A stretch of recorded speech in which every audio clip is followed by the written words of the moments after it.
I want to thank everyone for being here. We're going to start off with a series of 6 organizational speakers. Each gets 5 minutes each. Y'all know the time rules. So go ahead and give it up for Noel Mandel. She's the Texas State Chair of the Young Americans for Liberty. Give it up.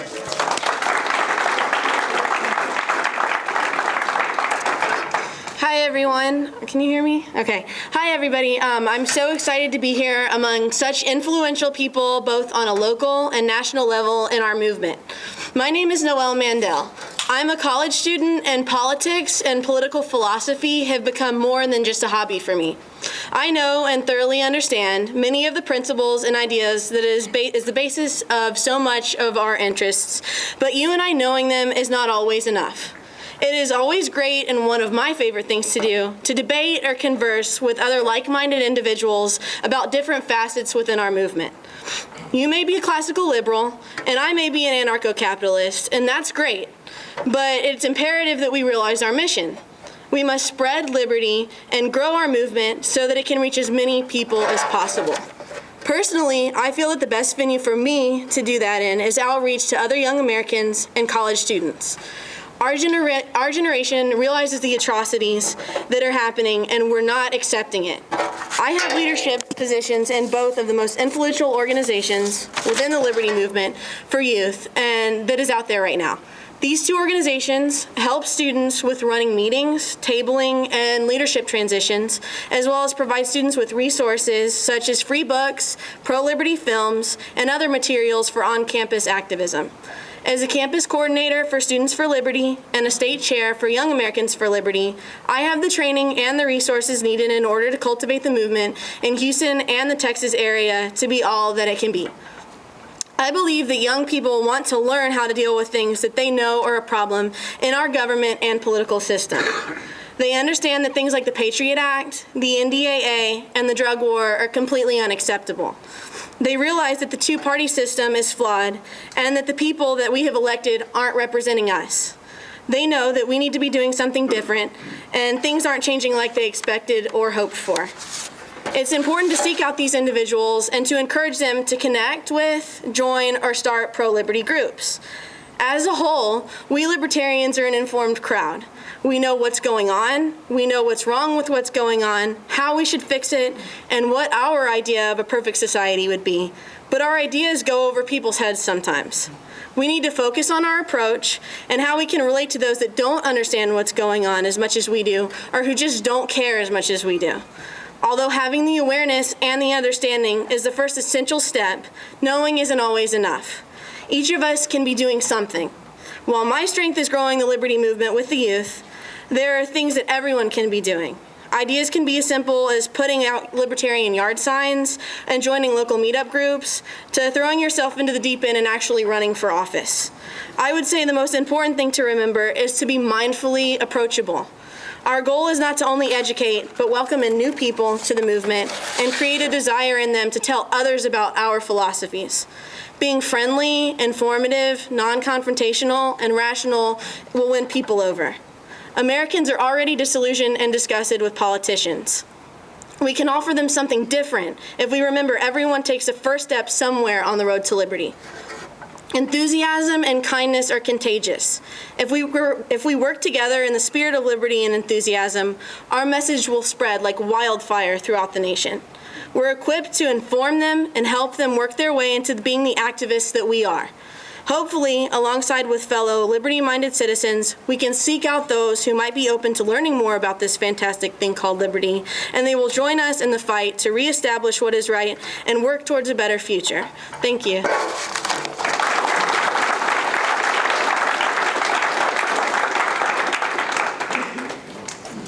Thank you, Noel. Our next speaker up is Micah Jackson. He's a co-host of Freethinker Radio. Micah and I work together a lot on the End the Fed rallies. Thank you. Thank you, Guy. I still remember the four-party debates we had here a few years back, and you were here speaking strongly and cogently for the Libertarian Party, and I came to know a number of people from that. And I really appreciate Noel's message overall that we need to grow the liberty movement. And we need to communicate with more and more people, and one of the number one things to communicating is, of course, listening.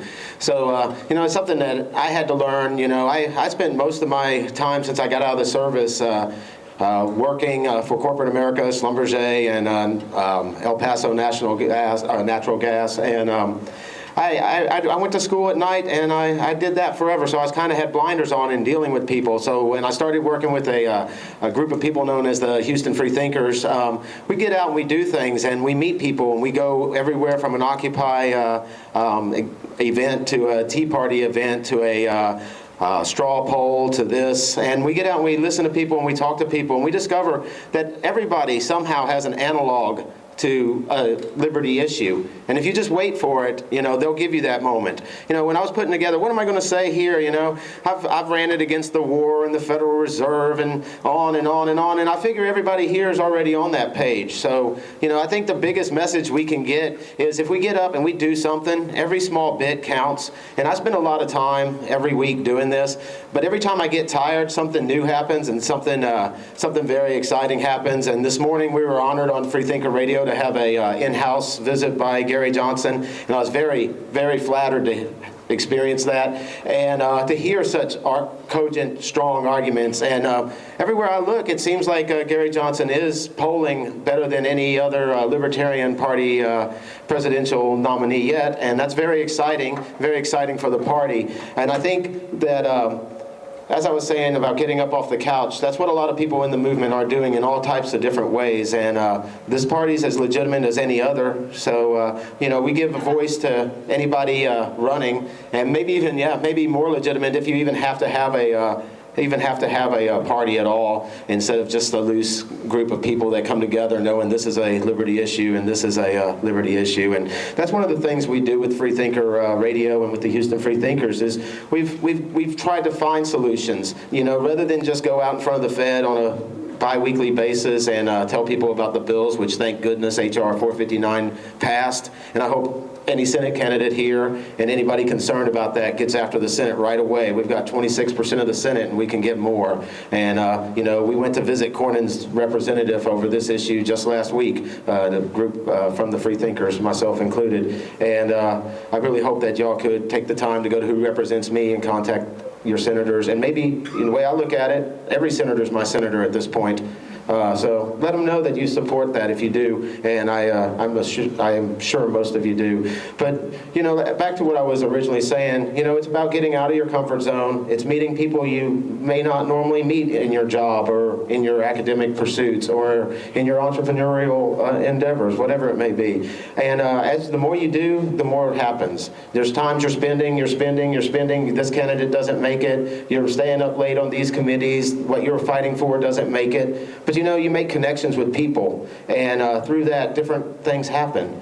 Someone hears a particular thing you say, and it spurs them to think this way, or they say something in response, and it moves and expands the movement like that. It's not just the revolution in the hearts and minds of the people who don't know about liberty, but it's also a revolution in the hearts and minds of us who do. And we need to remember that and be open to hearing other people. And ever since I've become engaged in this, my whole life I've cared about freedom, but years ago I became a Ron Paul delegate in '08, and when I saw someone in the political machine, which I had no faith in, fighting against some of the corporatism, the war, and the Federal Reserve, which I see, this party fighting against as well. It really moves me in the political spectrum. So I hope everyone here will remember that, we have to build our own systems of reliance. This is our community. People that may or may not agree with us, that is our community. And if we want to build something, it has to come from these people. So please meet everybody, meet everyone you can, talk to them about the message of freedom, find solutions for yourself. If it's buying silver, planting a garden,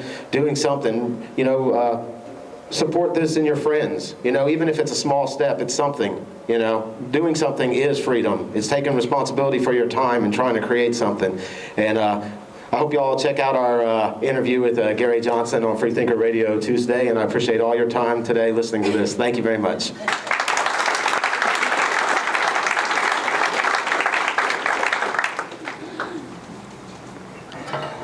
Our next speaker is Mr. Steve Nolan, president of the Houston Normal. Give it up. Steve, are you here? There.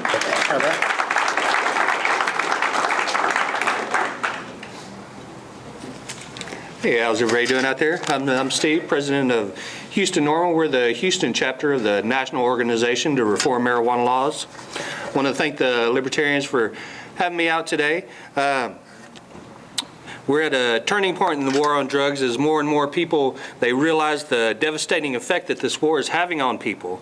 As the prohibition of marijuana is doing more harm than good, just like the prohibition of alcohol, it didn't work out too well.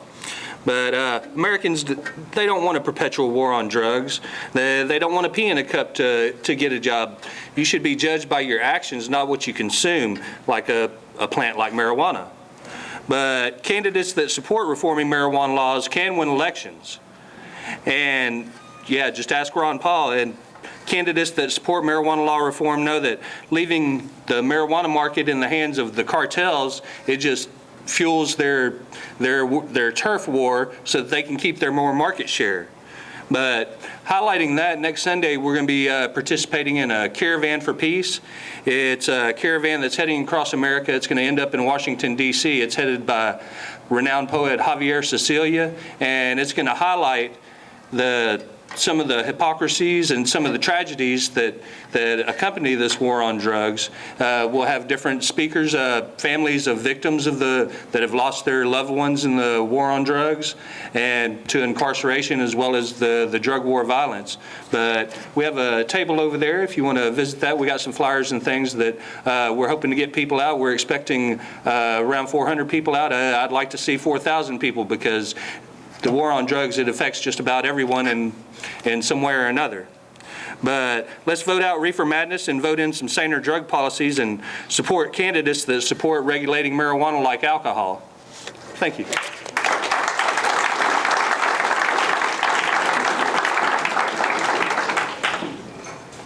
Hey, sounding good. Our next speaker up is Jerry Epstein, the Law Enforcement Against Prohibition.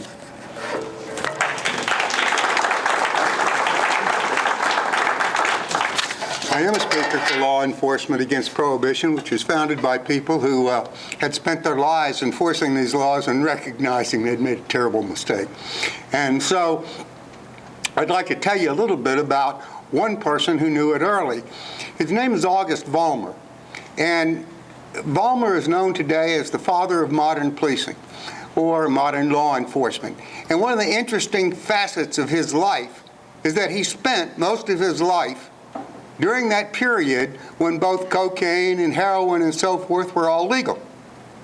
Okay, he became a police chief around 1900. As he looks back on his career around 1936, he wrote that essentially his concern for law enforcement was that when government tried to ask police to enforce morality, it drew a wedge between the community and the people that he wanted to serve. Okay?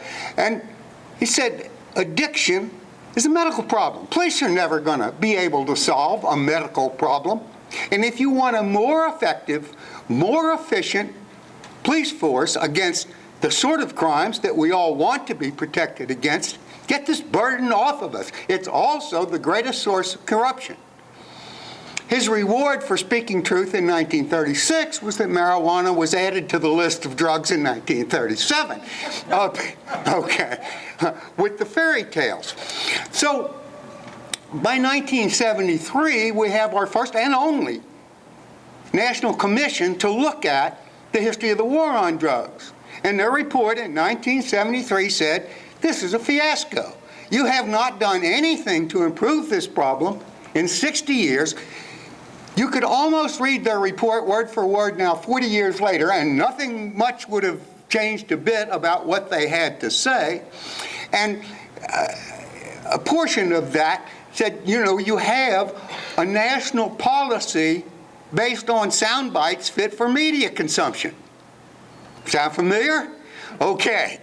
So now we come forward. I am also the president of the Drug Policy Forum of Texas, which has a slightly different orientation, which is the scientific side of the problem of how you deal with drug abuse and drug addiction. One of the things that's happened is we have a fantastic amount of new data and information about that specific problem that's been gathered just since 2000. And the amazing point of this entire thing is that the problem of drug abuse and addiction is consistently the same number year after year. Happens to be about 22 million people. And of those 22 million people who struggle with drug abuse and addiction, 18 million struggle with alcohol abuse and addiction. So we are directing our attention at a handful, 10 to 20% of the problem. Of the people who have a problem with drug abuse and addiction, over half of them have a previous history of alcohol abuse and addiction. I'm not going to get into the details, but I will tell you we found more, that the reason these people have problems can be dated to their genetics and the environment that they submit to in early childhood. But the bigger case is that now if you look at our sound bites and we talk about things like crack cocaine, instantly addictive, but if you look at the facts, over 75% of the people in a history of using crack cocaine gave it up within 1 year after using it. Okay? About 75% of the people who have ever used cocaine refuse to use crack. But the government wants us to think they're protecting us from a drug that none of us have any interest in, and if you try, you're not going to like. Okay? I don't need the government to save me from this. All right. Well, now, the key drug in many respects is cocaine. So we've had our schools flooded with cocaine. We have that data back to 1975. Far more drugs than there are kids that want to use them. The net result of that, 37 million people tried cocaine, but 18 million of them, 18 million problems with alcohol, 1 million problems with cocaine. The whole thing is basically a farce. What needs to be done is people with courage and wisdom need to get these messages of truth out to the public. And I go way back with Governor Johnson and with Judge Gray. They're people that have the wisdom and the courage to at least introduce this subject into the conversation. Congratulations to all of you.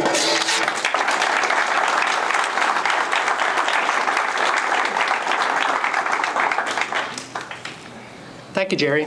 Next up is Kathy Glass, the Libertarian Party of Texas 2010 candidate for governor and also the current chair of Harris County.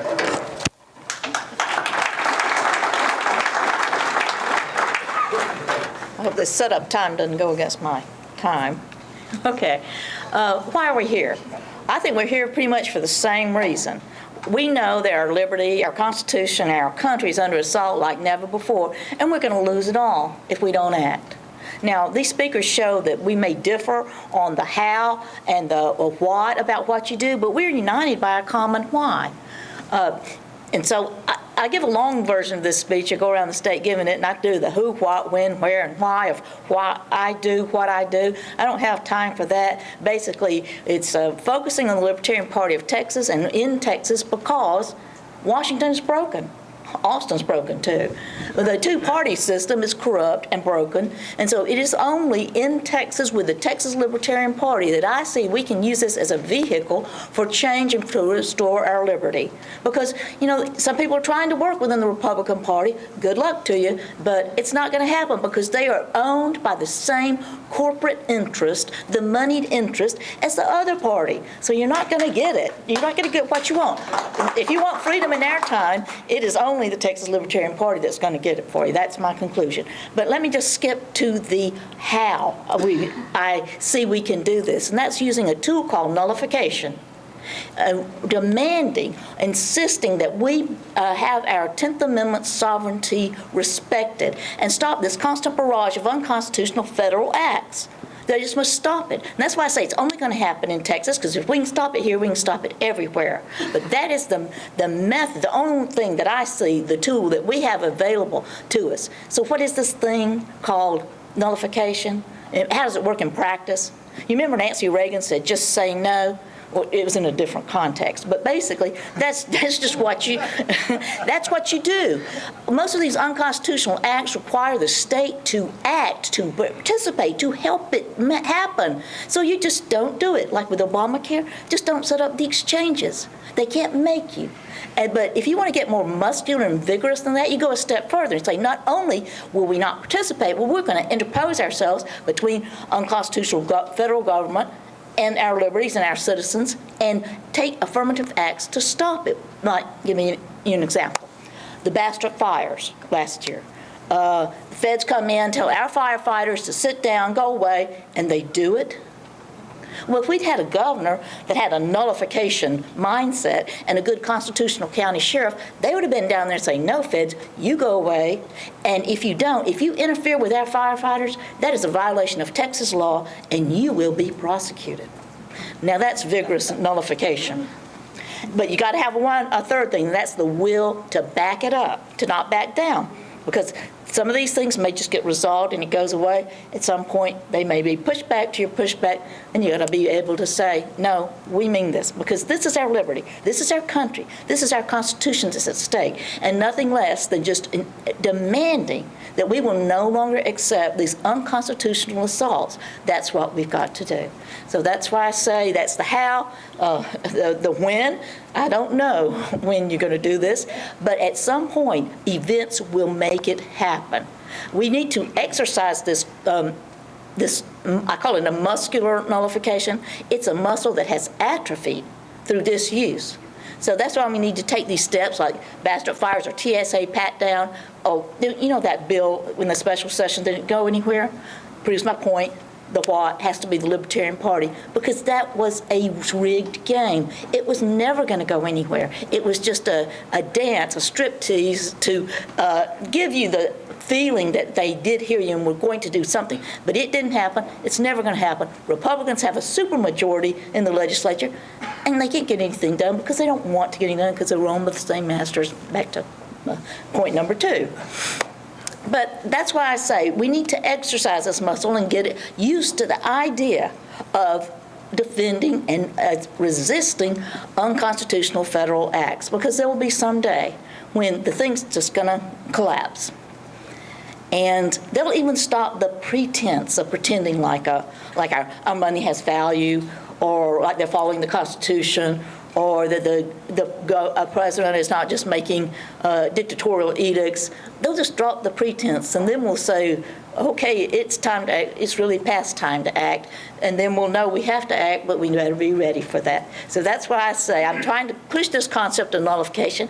In fact, like Tom Wood said, I'm trying to get the word nullify out there in common parlance. So I say, Gary Johnson, nullify Barack Obama and Mitt Romney.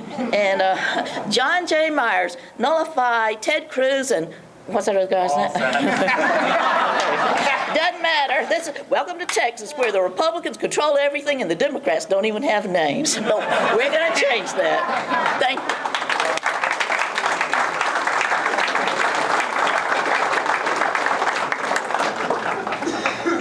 Okay, when I put the itinerary together, I put Steve Sussman at the end because I wanted it to go out with a bang.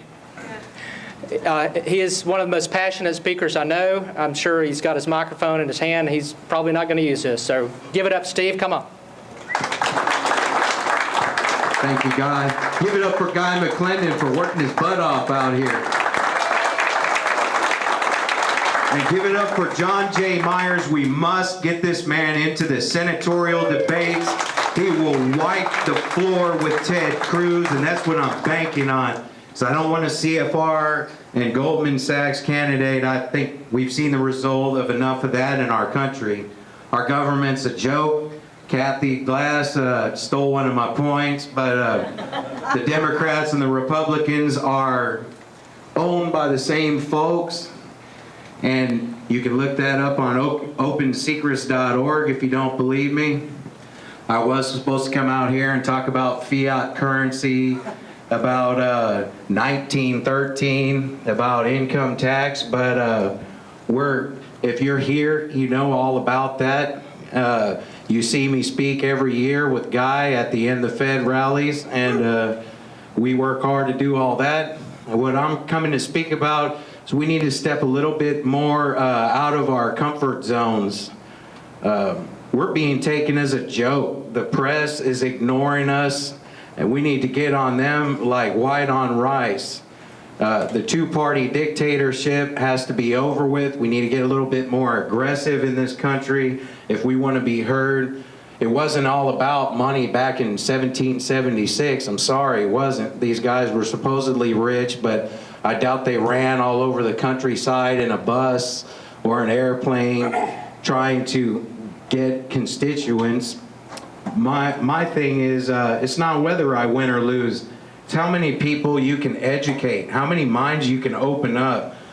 But in my case, I need to win. I have a competitor that's heavily funded by Nalco Holding that's committing genocide on our Gulf Coast. And I was speaking to Governor Johnson about that, and he had no idea about that because it's been whitewashed by the mainstream media network. Nalco Holding owns Corexit, which they're still spraying to hide the oil, and is killing people in Louisiana all the way down to Florida. My competitor is taking $10,000 a month in contributions from this country, or I'm sorry, this company, and I find that aberrant behavior, and I find that unbecoming of somebody who calls himself a pro-life candidate. And as a pro-life candidate, he also has been beating the war drums to send our children off to Iran for 2 years, even though Mr. Pete Olson doesn't know who's in charge in Iran. So I find this a disgrace, and I want everybody to heavily research the candidates that they vote for, because I wouldn't have even known about Ted Cruz until I hit the right people and the right websites, and I know that didn't give the GOP much to vote for, but we've got someone to vote for, and we've got someone here that we need to get behind, and also we need to get behind Gary Johnson. And hey, I thank you all for coming out and putting your effort into this. No more two-party dictatorship. Washington, get ready. Feel the boom.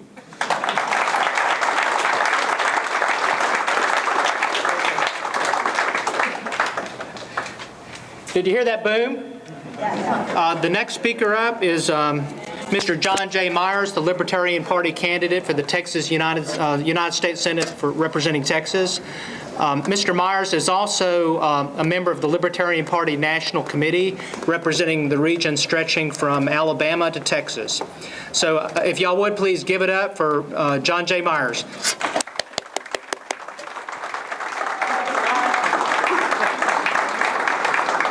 You know, the interesting thing about going to libertarian events is the fact that when you get in there and you start talking to people, most of the people in the room could answer the question that they ask you better than you could answer the question yourself. And it makes coming to these events kind of fun, but at the same time it's kind of weird because I kind of give the stump speech that I give to everybody else.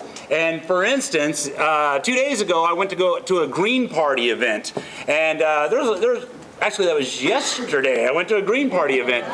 You lose track of time on these things. I went to a Green Party event, and I did that. I gave the exact same speech that I'm about to give to you, and that I've given to libertarians all across Texas. And do you know what the result was? The result was everyone there came up and shook my hand. There were people asking for yard signs, people asking for T-shirts, people doing this. It was the same. You know why? Because the politicians on the left and the right try to divide people. But when you talk about what's really wrong with America, you unite people. And that's what I'm gonna tell you. So I'm gonna basically give you guys the stump speech. And it's the stump speech I want you to realize that I'm gonna be giving to a lot of people across Texas, not just libertarians, and I hope you like it. One of the things I like to talk about is a story I tell called Stop Stealing My Stuff, and it's very simple, and it's what's wrong with America. You wake up in the middle of the night because you hear a crashing sound downstairs. You go downstairs and you see a guy standing there with your television set. So obviously you're upset. And so the first thing that you're going to say to that guy who's holding your TV is, "What religion are you?" Wait a minute. The first thing that you're going to say to that guy is, "What's your stance on gay rights?" No, the first thing that you're going to say to that guy is, "Stop stealing my stuff." And that's where we are today. We've got the government splitting everybody in groups, as I said, and there's all they're doing is they're putting one side on one set of you on one side, one set of you on the other side, and then they're just stuffing bags full of money and handing it to their friends while you guys sit there and fight. And that's what we've done in America. Now, the reason I'm running, I'll tell you what. In 2007, I was running my own business. I had my own life. And I loved Ron Paul, libertarianism, but I was the guy on the couch. You know, at night I watched CNN. I was addicted to CNN and the news networks. But I never did anything. And then one day, I saw Ron Paul up on stage, and he was debating. There was 8 of them up there, and one of them was Rudy Giuliani. And Rudy Giuliani said, "Terrorists hate us for our freedom." And I noticed all 8 of them believed this, except for Ron Paul. And then Ron Paul, being timid, a lot more timid than I am, said, "Well, you know, it's wrong. You know, they do not hate us for our freedom." And everybody seemed like he was crazy.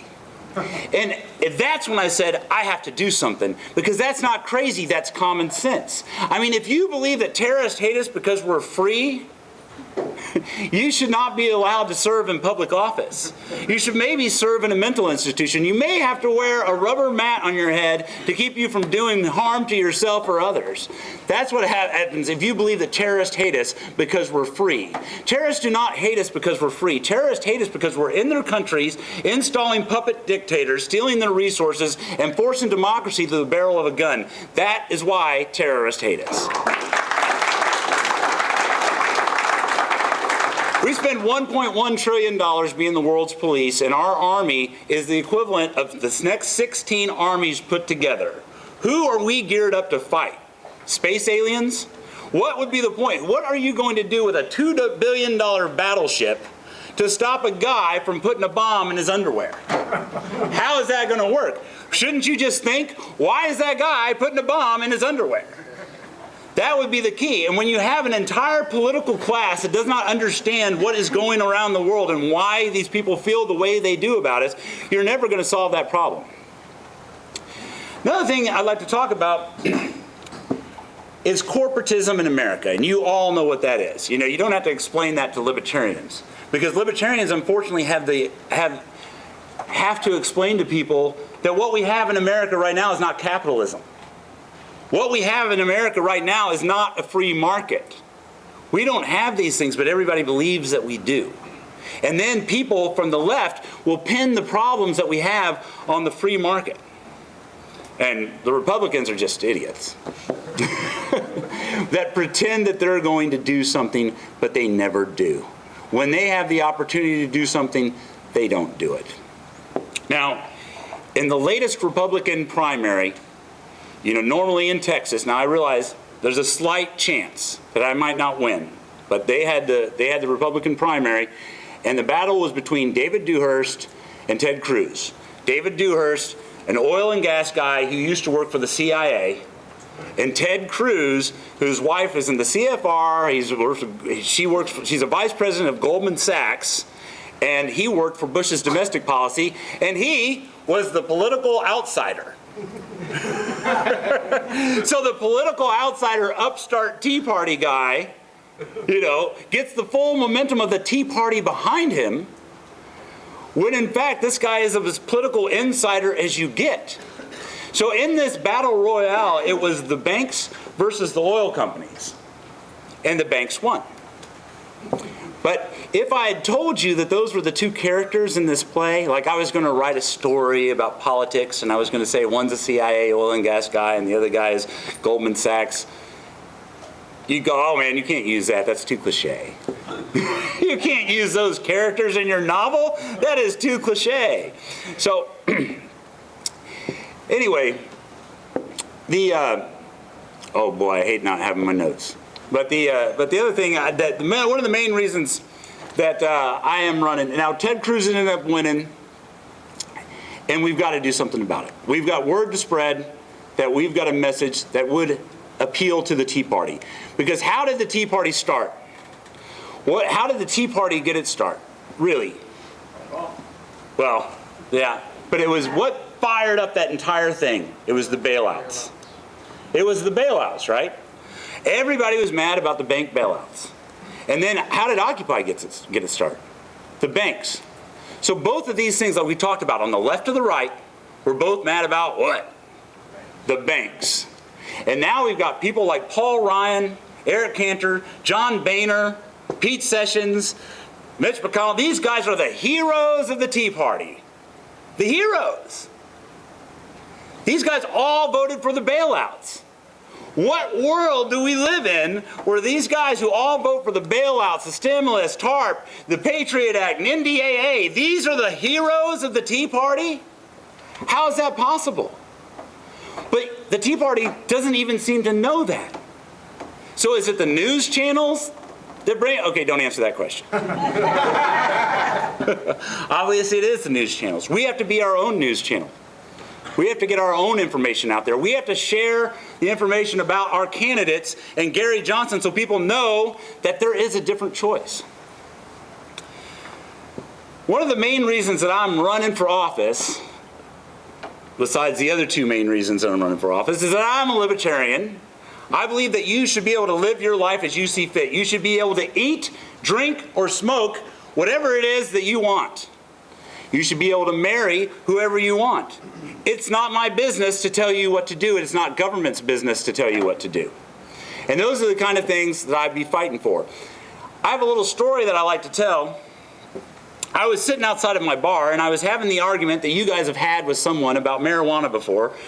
And we kept going around, and I said, well, do you realize with the legalization of hemp, Popular Mechanics called it the $80 billion cash crop. Yeah, that was 1937.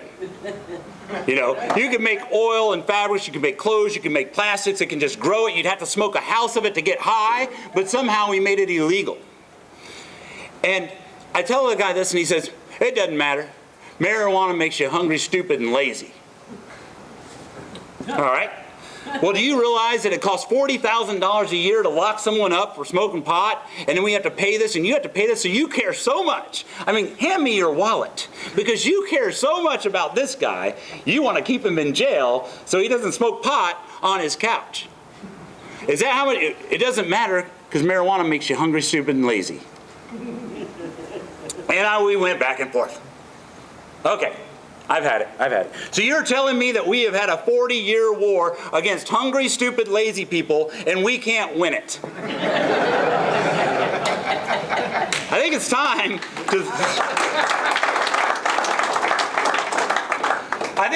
to throw in the towel. If I was a general and you're like, General, we're gonna give you a choice. You can fight anyone you want. Space aliens, Romans, countrymen, whoever you want to fight. I would be like, hungry, stupid, lazy people. That is my choice. That is who I'd like to fight. So when we were in Austin, we met a girl at Brave New Books, and I was talking to her, and she was a big Ted Cruz fan. She'd never heard of me in her life. And she was down there, and she said, first thing she said to me was, well, do you think you can win? And I said, well, let me talk to you for a minute. So I pretty much had a little bit of the same conversation that we just had. I'm not sure this is a conversation. I spewed words at you in the same way that I'm doing now. But we had told her a little bit about myself the same way that I've talked to you guys. And what she said at the end was, you're awesome. I can't believe it. I can't believe I was ever in Ted Cruz's camp. I can't believe I even thought about it. I didn't even know you exist. Give me a bumper sticker. Give me a sign. I'll put it in my yard. We'll do whatever we can for you. And I was like, great, fantastic. Oh, by the way, you know that question? The question you asked, can I win?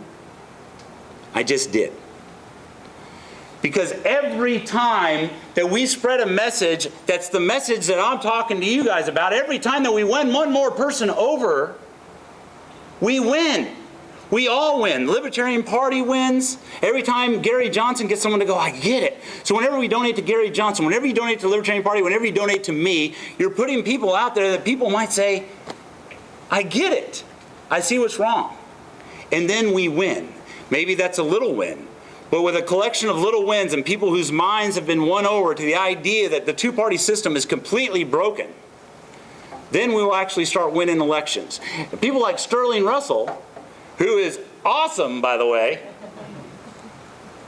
people like Sterling Russell could possibly get elected. With enough support from you guys, Sterling Russell can get elected.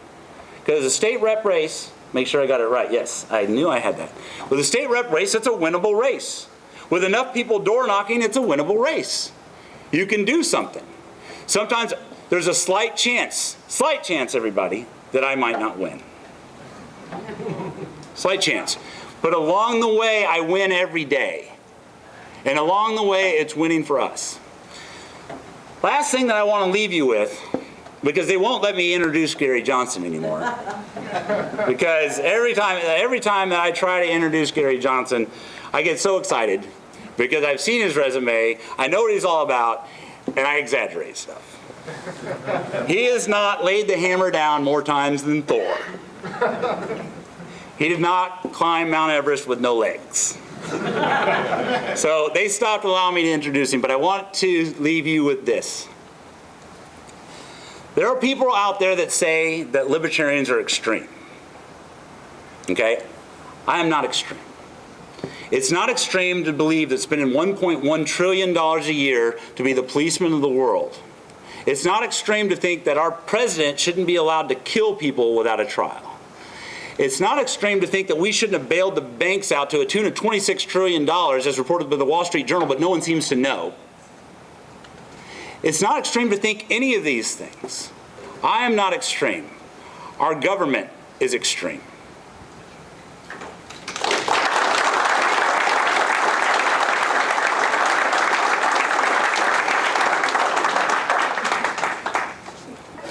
For the moment y'all been waiting for, a man who needs no introduction, Governor Gary Johnson.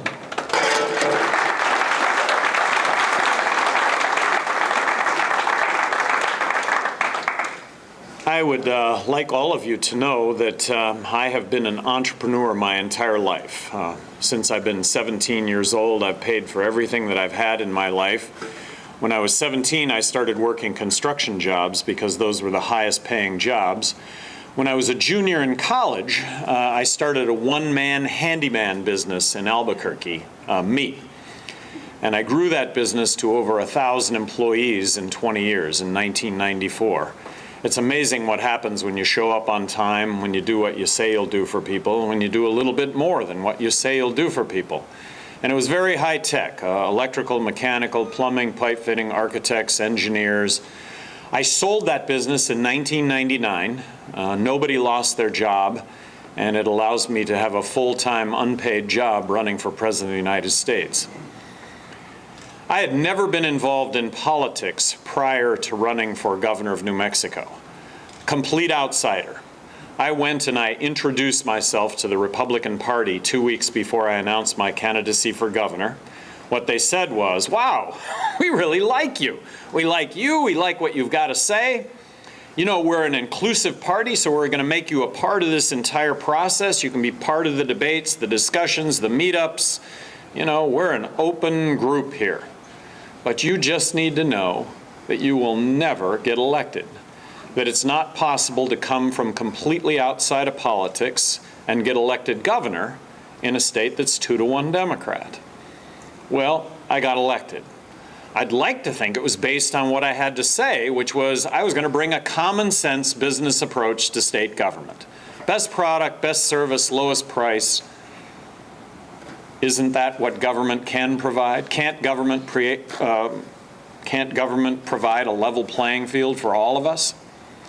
I distinguished myself, I think, nationally in a number of categories, but one of them was I may have vetoed more legislation as governor of New Mexico than the other 49 governors in the country combined.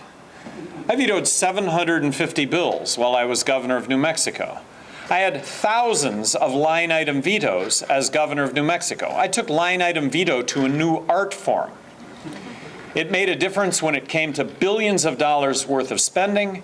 It made a difference when it came to laws that, in my opinion, were just going to add time and money to you and I having to comply with those laws. Wasn't going to make us any safer, wasn't going to make us any more healthy. It was just going to add time and money I vetoed that legislation, and I always wrote a veto message.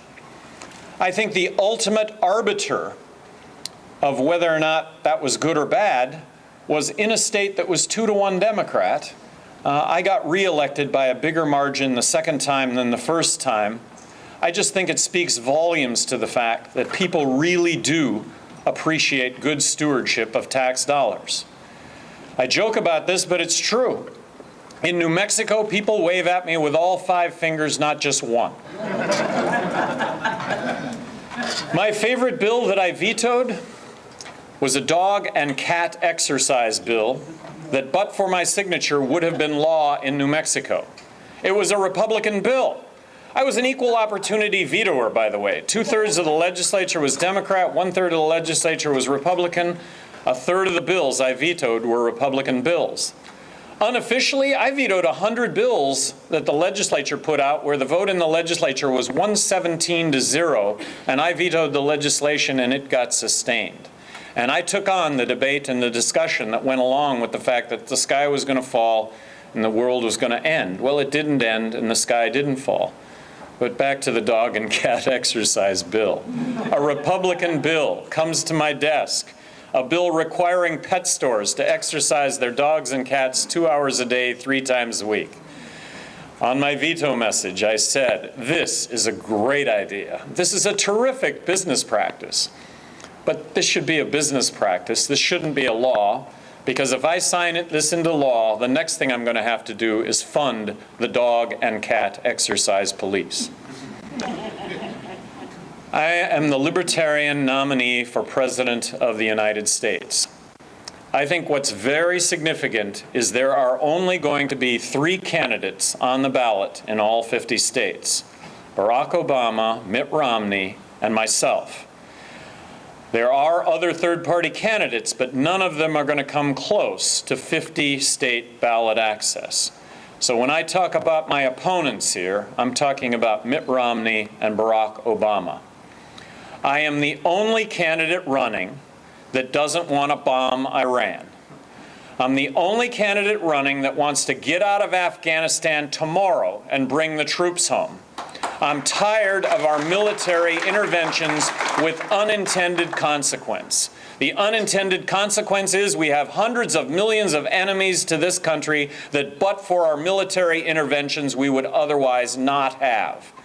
And I'm tired of politicians that beat their chests and have our military intervene at a cost of tens of thousands of lives, innocent lives, in the foreign countries that we're in, and results in our men and servicewomen coming back in body bags or with their limbs blown off.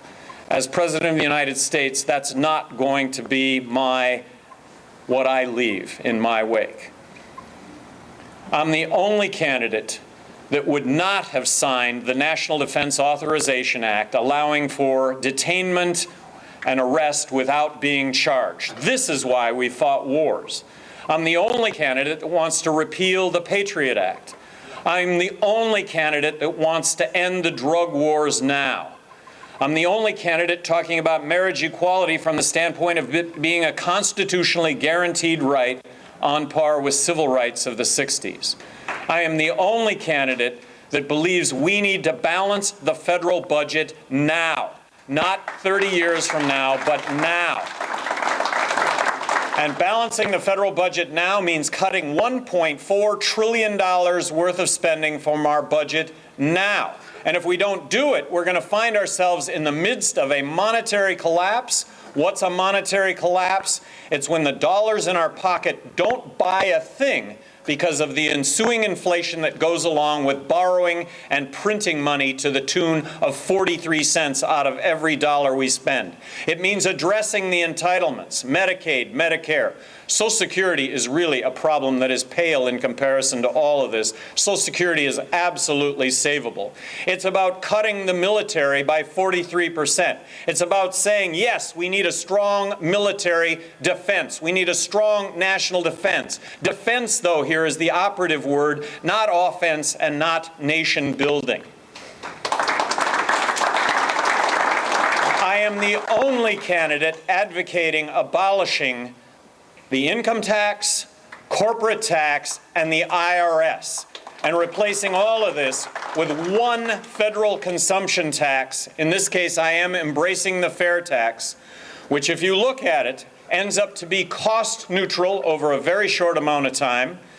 It's really the answer when it comes to our exports, bleeding out the 23% embedded tax that we have, non-transparent taxes that we have in goods and services that we export. So it's the answer when it comes to China. It's really the answer when it comes to jobs.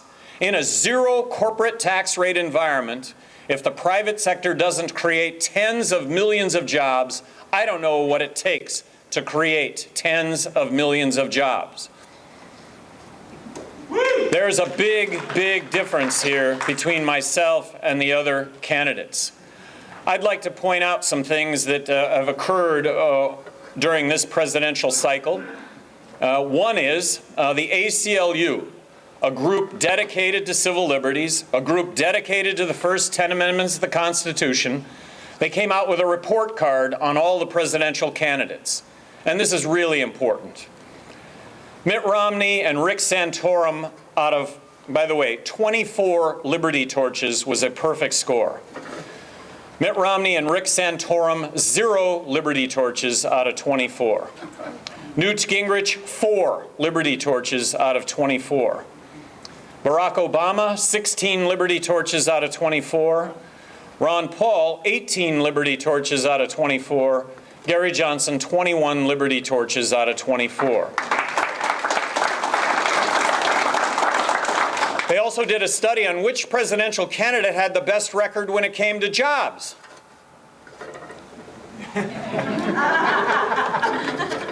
My reply to that was the same as it was when I was governor of New Mexico.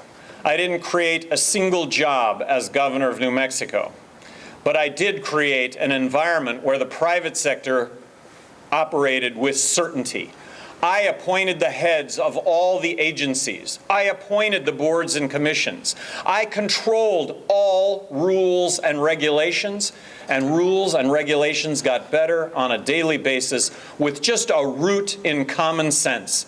If rules and regulations were going to cause us to have to spend more time and more money complying with rules and regulations that weren't going to make us any safer, weren't going to make us any more healthy, why have them? Made a really, really big difference. I would not be standing here before you right now if there was not the opportunity to win. The only way that I win, though, is if I am in the national debates against Obama and Romney. And to get there, I need to poll at 15%, and I need to be registered to run or be on the ballot in enough states so that I can get enough electoral votes. Well, I can get enough electoral votes, and right now only 3 of the 18 polling organizations that are national are including my name. And let me tell you, right now I'm polling anywhere from a low of 5% to a high of 23%, depending on when the poll was conducted and in which state. But let me tell you what would happen tomorrow if in Houston, if in the paper it reported that Gary Johnson is at 5% of the national vote. What would happen would be, who the hell is Gary Johnson? That's what would happen. And what that would do is it would drive a lot more people to the website. It would drive a lot more people to look at my resume and recognize that not only am I talking about the problems and the solutions that go along with the problems, but I have a resume to suggest that there is nothing in my resume to suggest that I am not going to doggedly pursue these agendas that I'm talking about. They polled in Arizona. Good news, bad news. They polled in Arizona about 6 weeks ago. Bad news, 80% of Arizonans don't know who I am. Of the remaining 20%, half of them are going to vote for me. So I am really heartened by this campaign. All right? We've got an A team. I have an A team. We're putting out a terrific product on a daily basis, and anything is possible. If there is anything that this election has taught us over the last since it started is it's about a 17-day cycle. I think there have been 6 Republicans at the top of the heap for about 17 days until the whack-a-mole process takes place. So one of the big fears I have is peaking too early.